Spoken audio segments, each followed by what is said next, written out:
বাংলাদেশকে সমর্থন জানিয়ে টি-20 বিশ্বকাপ নিয়ে এখন পর্যন্ত নিজেদের অবস্থানকে সবার আড়ালেই রেখেছে পাকিস্তান। দেশটি বিশ্বকাপে অংশ নেবে কিনা তা নিয়ে চূড়ান্ত সিদ্ধান্ত আসার কথা রয়েছে সোমবার। তবে এর আগে থেকেই নানাবিধ কর্মকাণ্ডে প্রশ্ন তৈরি হয়েছে ক্রিকেট ভক্তদের মাঝে। নিজেদের কার্যক্রমে প্রতিনিয়ত নতুন প্রশ্ন উস্কে দিচ্ছে পিসিবি।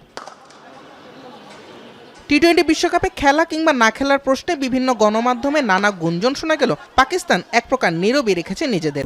ক্লিংকার বেশি থাকলে সিমেন্ট বেশি খাঁটি। আনোয়ার সিমেন্ট। অবশ্য এখন পর্যন্ত পিসিবি সব সিদ্ধান্তই না খেলার আবহেই তৈরি করে রেখেছে। সবশেষ শনিবার নিজেদের বিশ্বকাপ জার্সি উন্মোচনের অনুষ্ঠান স্থগিত করে ম্যান ইন গ্রিনরা।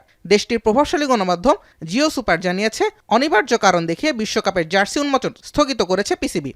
এর ঠিক আগেই বিশ্বকাপে নিজেদের ভ্রমণসূচি সামাজিক মাধ্যমে প্রকাশ করেও তা সরিয়ে ফেলে পিসিবি। অস্ট্রেলিয়ার সঙ্গে চলমান সিরিজের পর 2 ফেব্রুয়ারি কলম্বোতে যাওয়ার সূচি ছিল তাদের, যদিও সেই ঘোষণা আপাতত একপাশে সরিয়ে ফেলা হয়েছে। এরই মাঝে একাধিক গণমাধ্যম প্রকাশ করেছে কলম্বোতে বিশ্বকাপ খেলার জন্য যাবতীয় সব প্রস্তুতি নিয়ে রেখেছে পাকিস্তান। গুঞ্জন সত্যি হলে পাকিস্তান বিশ্বকাপে অংশ নেবে শুরু থেকেই, আর ভারতের বিপক্ষে সালমান আগারা মাঠে নামবেন কালো ব্যাচ নিয়ে। জুবায়ের আহমেদ, এখন।